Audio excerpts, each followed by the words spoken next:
All right. Well, welcome everybody. It is just a few minutes past the 12:30 mark. We'll go ahead and get started. My name is Nikki Lanowski, the wellness technician here at Pinellas County, and today we are going to review joyful movement. So let's go ahead and we'll get the presentation started.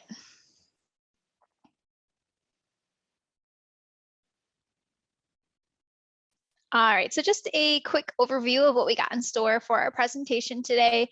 We are going to review the impact of inactivity, discuss the difference between physical activity versus exercise, review common feelings towards exercise, just discuss how to shift our mindset towards joyful movement, and figure out and decide some ways that we'd like to move. So choosing our way to move. Also discussing what joyful movement consists of. How do we know that we've made it, to that point? And also just give you guys a few ideas on how to move your way. So throughout the presentation, if you have any questions or anything, feel free to pop it in the chat. If you, at the end of the presentation, if you want to come off mic, I'll be hanging around to answer some questions. So first off, I just want to start off with a quick poll. Just kind of rate your current activity level. So go ahead, launch that. And whenever you're ready, go ahead and just answer that poll.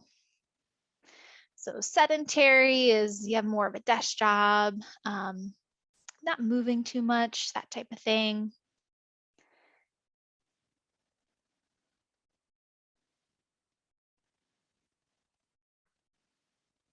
All right, perfect. So go ahead, share our results. So awesome. We are kind of falling in that light to moderate active area. Glad to see nobody sedentary, no little to no movement. All right, so just kind of getting a good overview of where we currently are all at.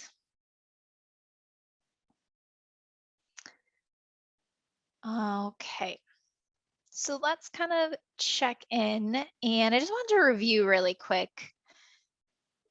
the impact of inactivity.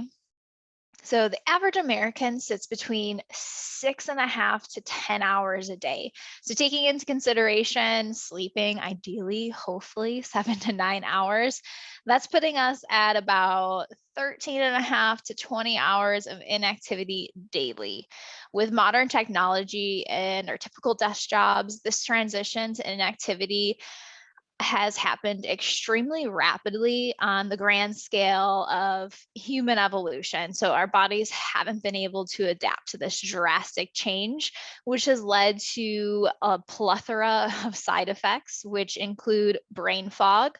And some issues that can occur with brain fog, or why it happens, is long periods of sitting reduces fresh blood and oxygen that get to the brain, which is going to decrease optimal function with our brain, leading to brain fog. So when we get moving, this stimulates more oxygen flow. It's going to help support new cell growth, important chemical. It's going to help support getting important chemicals to the brain, supporting healthy brain function, and just supporting a whole bunch of our protective genes. So also, when we are sitting for these long amounts of times or just having inactivity, we are going to fall into some issues with our spine, neck, and back. Sitting promotes slouching, rounding of the shoulders, and pushing forward of the neck, which puts it out of alignment. I know I'm super guilty of this. You'll catch yourself, your chin's jutting forward towards the screen, especially when you're really focusing on something. Typically happens when I'm working in Excel, definitely. This causes poor posture, and it puts a lot of pressure on our neck, our spine, our low back, which is going to result in weakened muscles, especially in our core, and reduce flexibility, and it's going to cause a major low back issues. So I always like to kind of pick up, I know my mom used to say this to me all the time, if you keep making that face, you're going to get stuck like that.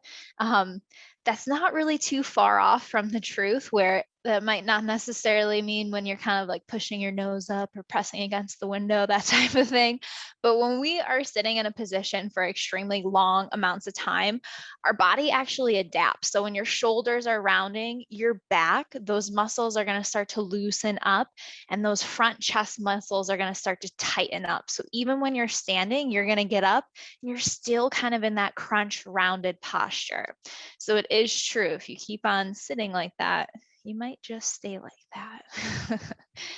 Then our next is you're going to experience muscular degeneration, or Jane put it awesome in the latest article in the Tier newsletter, mushy muscles. Sitting relaxes our largest muscle, which is those glutes, our legs. And this is going to play a huge role in glucose uptake and regulating our metabolism. So when our biggest muscle group isn't active, this is actually going to cause more glucose or blood sugar sugar in our blood. So this is not what we want. This is going to raise our risk for diabetes. Also, mushy muscle also impacts the quality of life. As we age, we naturally decrease muscle mass. So when we exercise, we can kind of prolong that loss. But it's a big thing of quality of life later in life. I don't know about you, but I always picture when I get to that point of retiring, I want to live a big fulfilled life. Even if that just means being able to carry in my own groceries, being able to reach up over my head. You can see it with older individuals, maybe some family members, they kind of shuffle around, they have issues walking. A lot of this is due to a loss of muscle mass, and this is just due to inactivity over the time.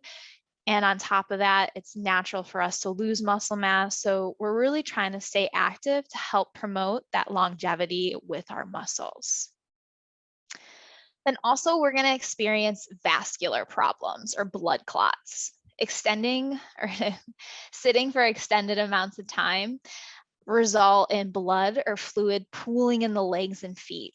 And in some cases, this can cause blood clots to form. Well, there's several reasons why blood clots form in the body. Sitting in the same position for too long is one of them, but luckily it's the one that we actually have the power to control. So then getting into a little bit more, physical inactivity is the fourth leading risk factor for mortality, or in other words, death. There are 3.2 million deaths per year that are attributed to insignificant physical activity. But mortality or the death rate doesn't give us the full picture of the burden of inactivity.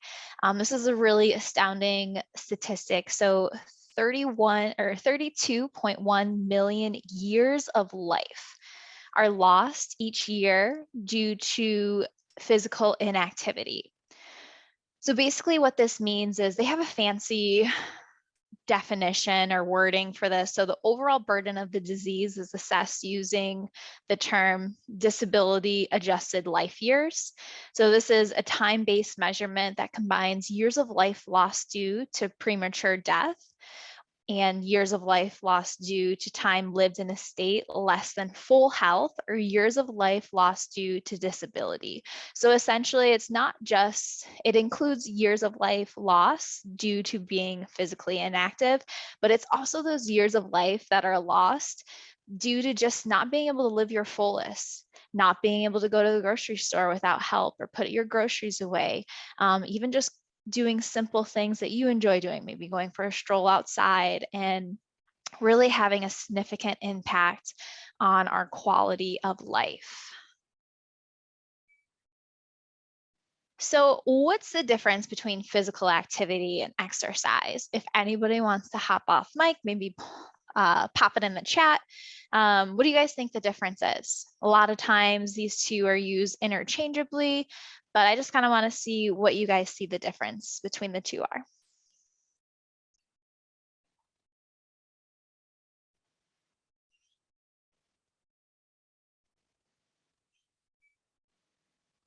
It's okay, you guys don't have to be shy. There's no wrong answer.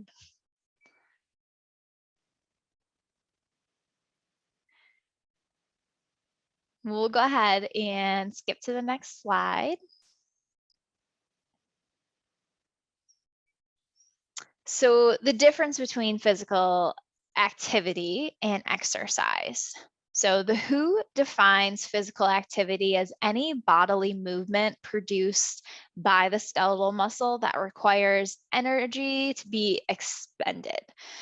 Physical activity refers to all movement, including leisure time, time for transportation, getting to and from places, or a part of somebody's workday. Then when you think about this, a lot of times, if it's a part of our leisure time, a lot of times we're spending time in front of the TV, more relaxing in that steady state just from the pressures of work, family balance. I always like to think about with physical activity, it reminds me of the scene in Parks and Rec, where Chris Pratt, or the character Andy Dwyer, he comes up and he says, "Do you know that the food you eat becomes energy?" And he punches the air and he goes, "Boom, that was spaghetti." And then he kicks the air and he goes, "Nachos." The way that I like to see that is it's a great classification of physical activity. He was just moving his body, and he was doing it in joyful, fun ways. It's not like he was thinking, just doing a squat or running in place. So that more structure, where it was just fun moving your body in different ways. Then focusing a little bit more on exercise. So the definition of exercise is physical activity that is planned, structured, and repetitive for the purpose of conditioning any part of the body. So it's important to highlight the difference between the two, because you can be healthy and physically active and not like, or even not really participate in exercising. And I have a feeling that maybe if you signed up for this class, exercise might not be your thing. And we're just looking to figure out how we can move more towards that physical activity and making it a little bit more joyful along the way.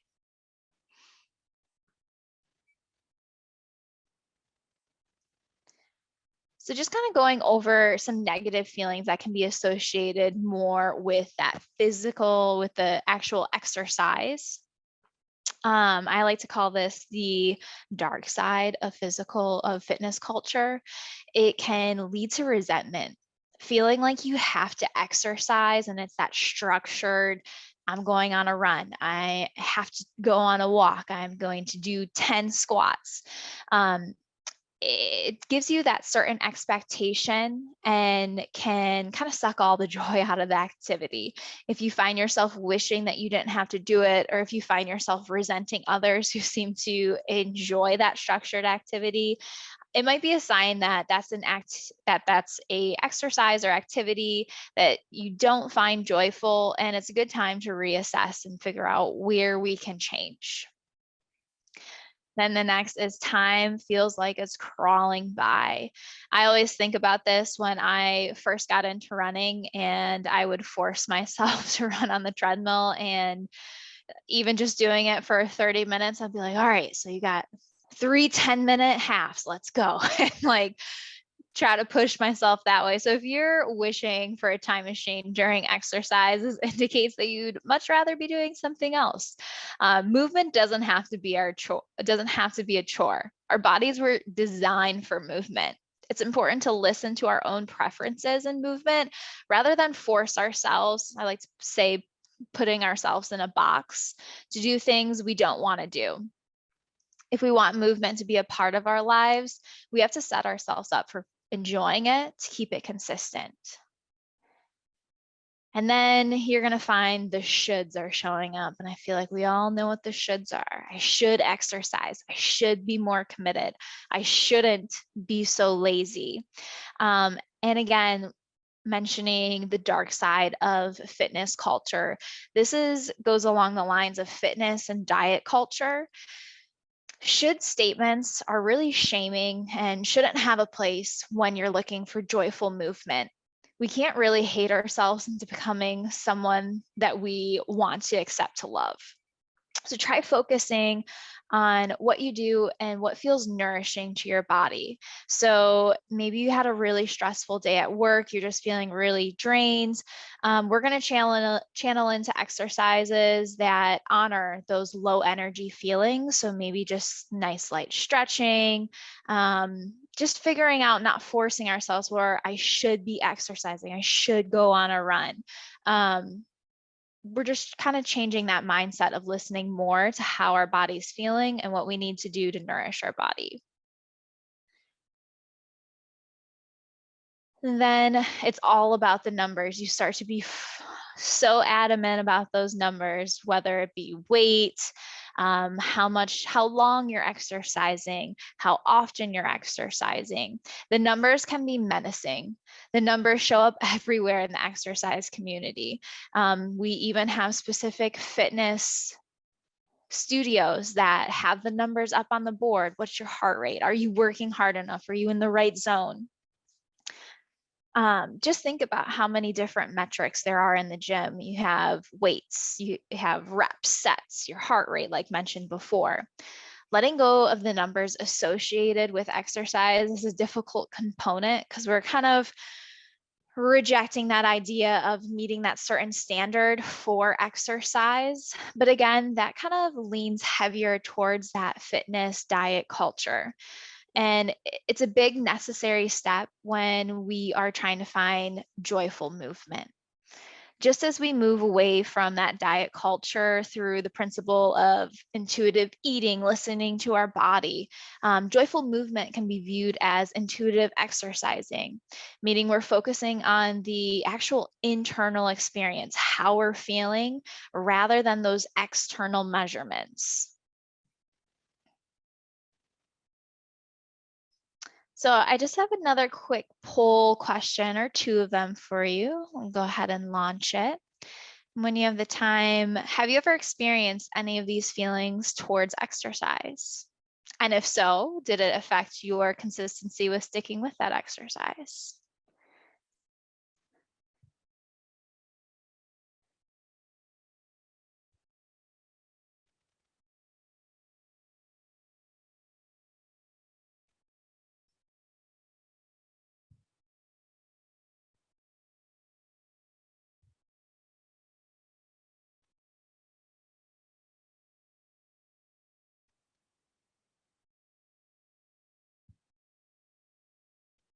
All right, I'll go ahead and close out that poll.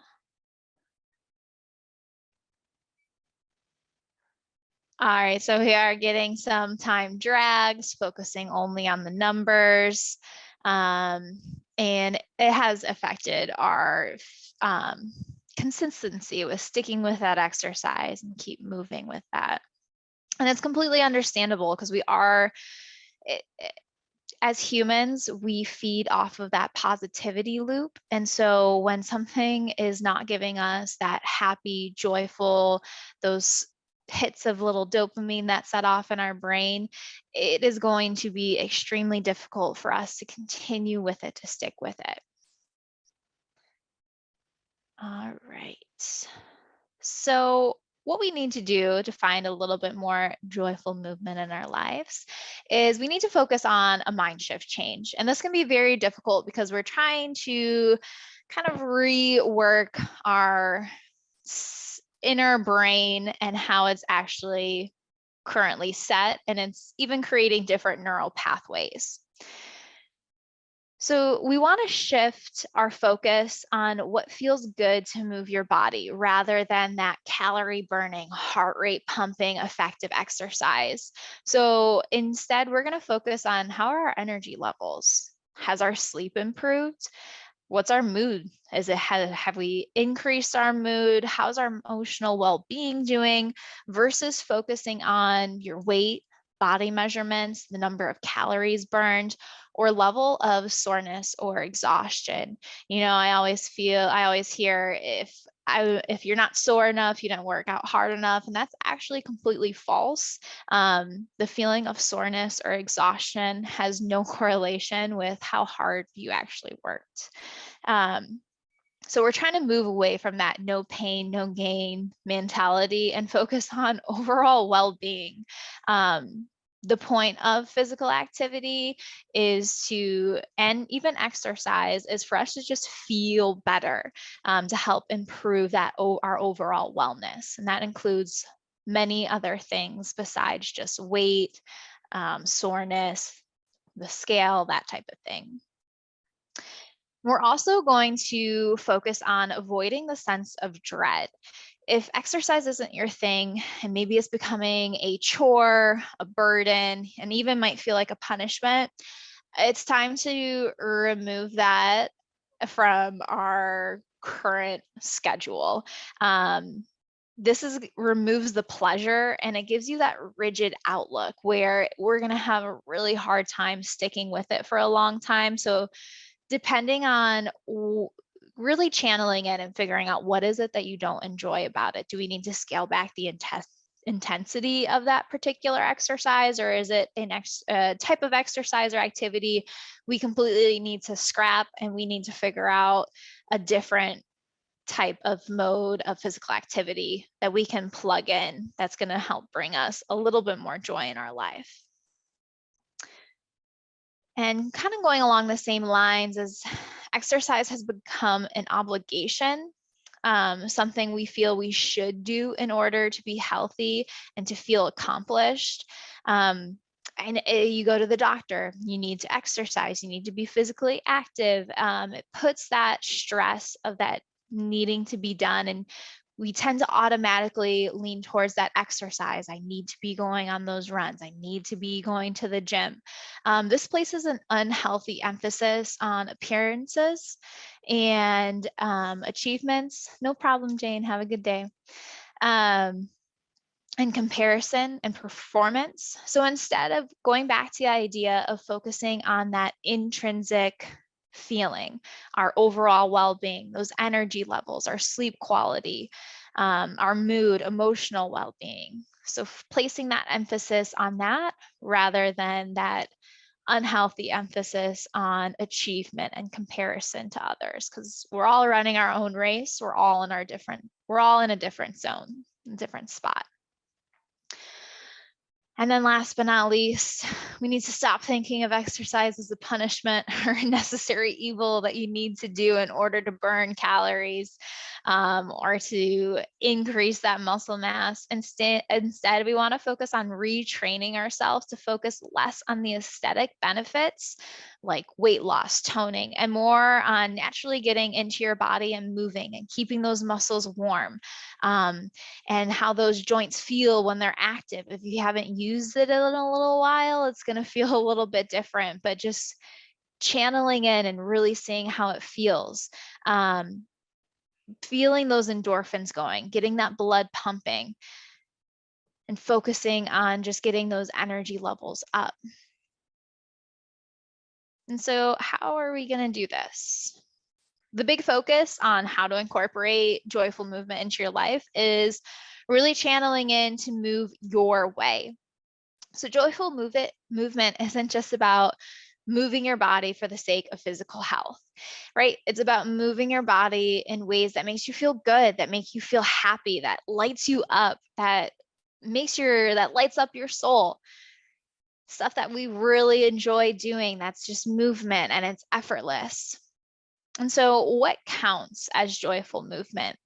Anything that gets you moving, even if it doesn't feel like exercise. Then how often? Of course, with anything with exercise, the more the better, but just a little bit over 20 minutes each day is the minimum goal that we're aiming for. And just think about adding it slowly in. So even if you start at just 10 minutes a day and you add in a minute, before you know it, over a few weeks, a few months, you're going to hit that 20-minute each day. And once you're kind of on that streak, you're going to be able to keep adding a little bit more here and there. And then before you know it, that 20 minutes is turning into 30, maybe even 45 minutes. And then we are surpassing that weekly recommendation of 150 minutes a week and getting closer towards that 300-minute mark, where we really see those amazing benefits of what physical activity can do for our body. So how do we know that we made it, that we hit that joyful movement? What does it feel like? So a smile's not forced. You're just moving around. A smile comes naturally. In joyful movement, the focus is on pleasure. We're doing it because the movement feels good and the activity is fun. When we're pushing ourselves, we can even smile because you're choosing to engage in that movement from a place of love and choice instead of resentment. So movement's meant to be fun and empowering. We allow ourselves to break and stop. So kind of going against that diet fitness culture where we have to stay moving, you're forcing yourselves to do things. We're no longer at war with our bodies. So we're repairing that relationship. We're listening to our bodies. And when our bodies have had enough, we honor that. So this involves taking moments of rest during our movement if we need a second. It also means listening to our bodies when we're sick or injured or overwhelmed with other stressors in life. That kind of goes back into channeling to seeing how you're feeling. So instead of forcing, maybe you really enjoy walking and you can go on a half-hour walk, but you're just feeling really under the weather, not yourself. We're going to channel and see what other exercises, physical activity we can do. Maybe it's a light stretch, that type of thing, instead of forcing our bodies into doing something. So it's important to remember our bodies don't know the difference between physical and mental stressors. So what that means is activity is a physical stress on the body. And then so is if we were to have a very stressful day at work. The body doesn't see the two as anything different. The same hormones are released. We're experiencing the same thing. So this is an important example of if you had a very stressful day, you might come home and feel drained, and it might felt like you ran a mile, maybe even a marathon some days, right? And it's important to allow ourselves for a break and rest and focusing more on that well-being.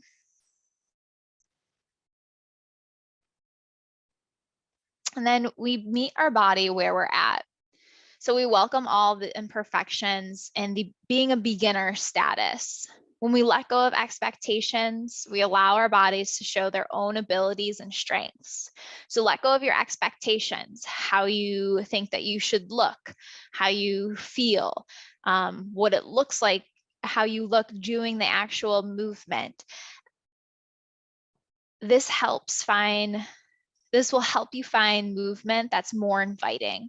So a lot of times when we try new exercises and new physical activity, we might feel a little silly. And you even there's a neurological connection between your brain and your muscle fibers.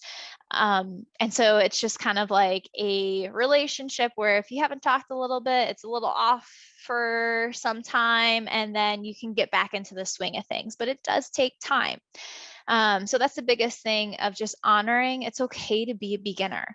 As humans, we like to not be bad at things, but it's okay. So just letting go of that expectation and just honor where your body's at. And then we have growth is appreciated, but it's not expected.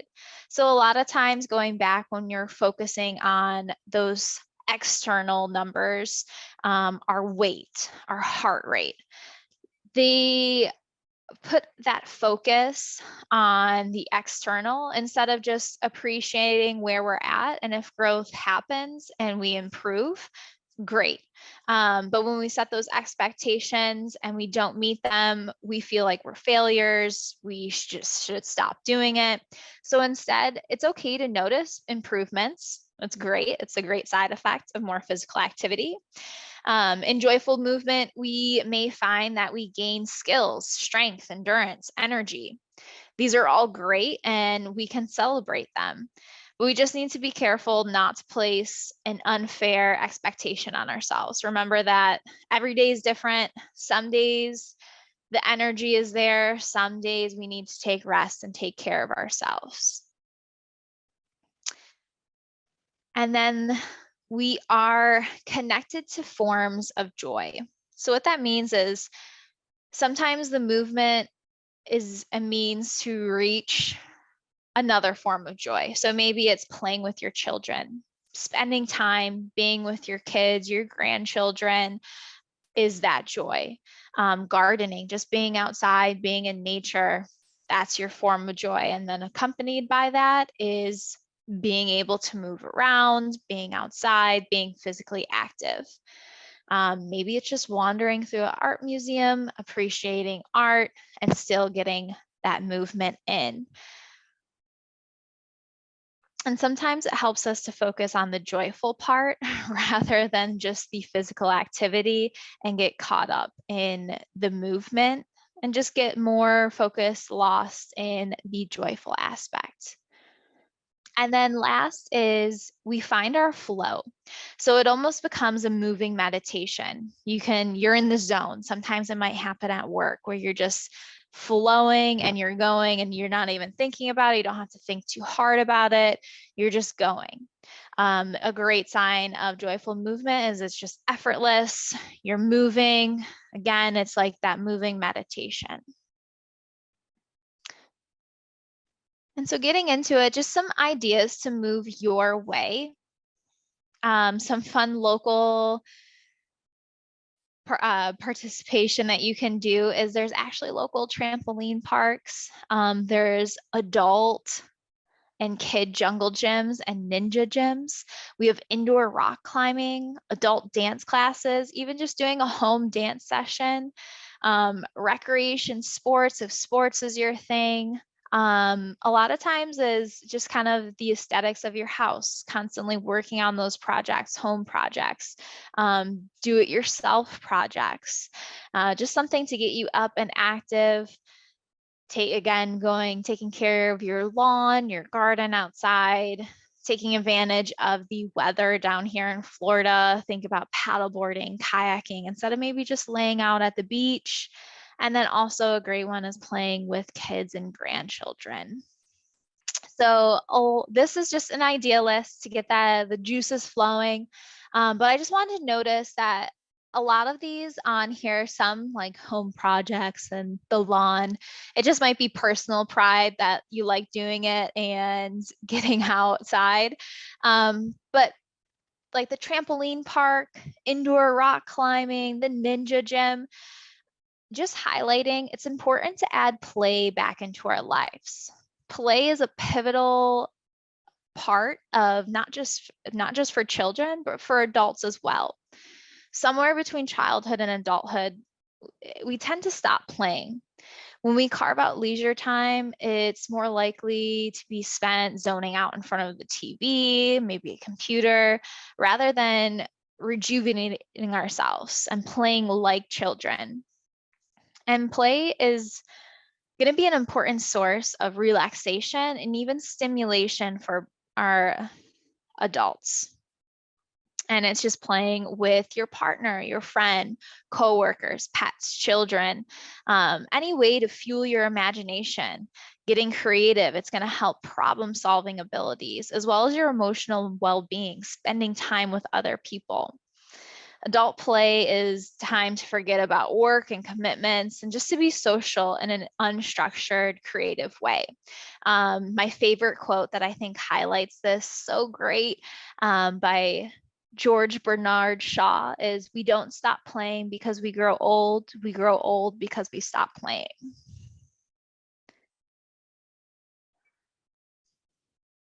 And then it's important to going back to expectations and to expect that one activity is never going to be what brings us joy the whole time. Change is going to be normal. Our relationship with our body, food, movement is ever evolving. Letting go of that expectation around the physical activity, exercise, you'll find that you've had fun, really enjoyed doing a certain activity, and all of a sudden it doesn't quite feel the same. And then on the flip side, you might feel great amounts of pleasure in an activity that you once avoided. So it's important to just try things, change things up. Don't just have one end all be all where this is the joyful movement that I do. It's okay to just hop around, check it out, see what you like. Maybe you try an activity again after 10, 15 years and maybe it still works. Maybe you're like, I'm going to still pass. It's always an option. From something that's really that speaks to me is I grew up playing soccer. I played at a collegiate level. It was something I loved to do, but it did turn into a job as I got older. And nowadays when people hear like, oh, you play soccer and they want me to join leagues and stuff, I don't do it anymore because it's just an activity that doesn't really bring me a lot of joy, not what it used to. And I would much rather be doing a different type of physical activity rather than something I've spent a very large amount of my time doing. So I honor that and I don't do those. I don't do those leagues anymore.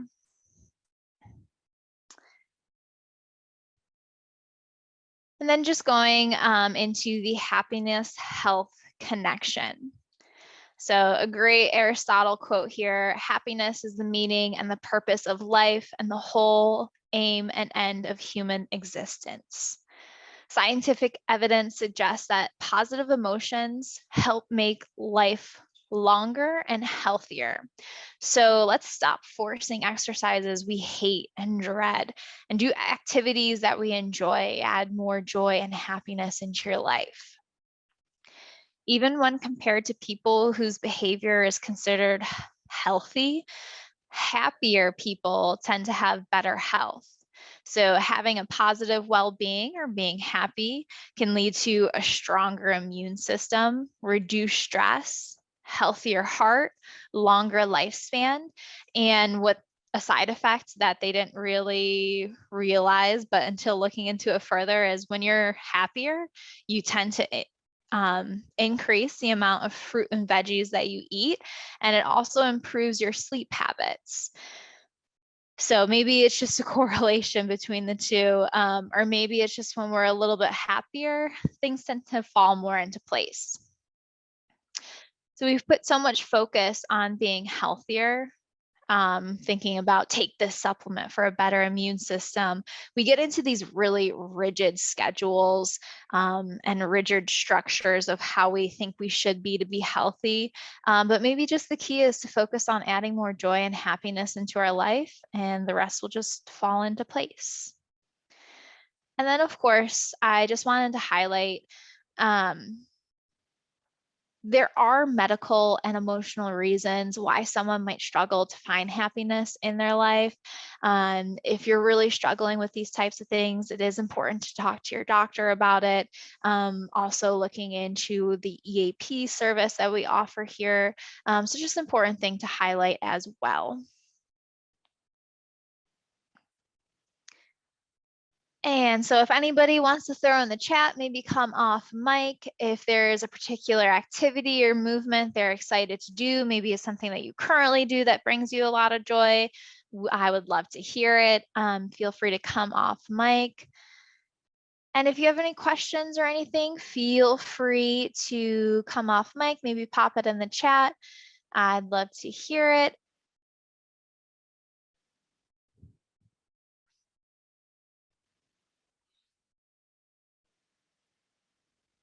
But if we got no questions, nothing like that, just some upcoming wellness activities. We have our Cigna on-site EAP counselors and health coaches, our on-site nutrition and nurse liaison. And as always, the wellness program is offering many classes. We got our new June classes coming up, so keep an eye out on that. You'll be seeing promotions coming up within the next week or two. But as always, thank you all so much for joining me. I really appreciate your time. Have a fantastic weekend. and I'll just hang out a few minutes longer if you have any questions. Thanks, guys.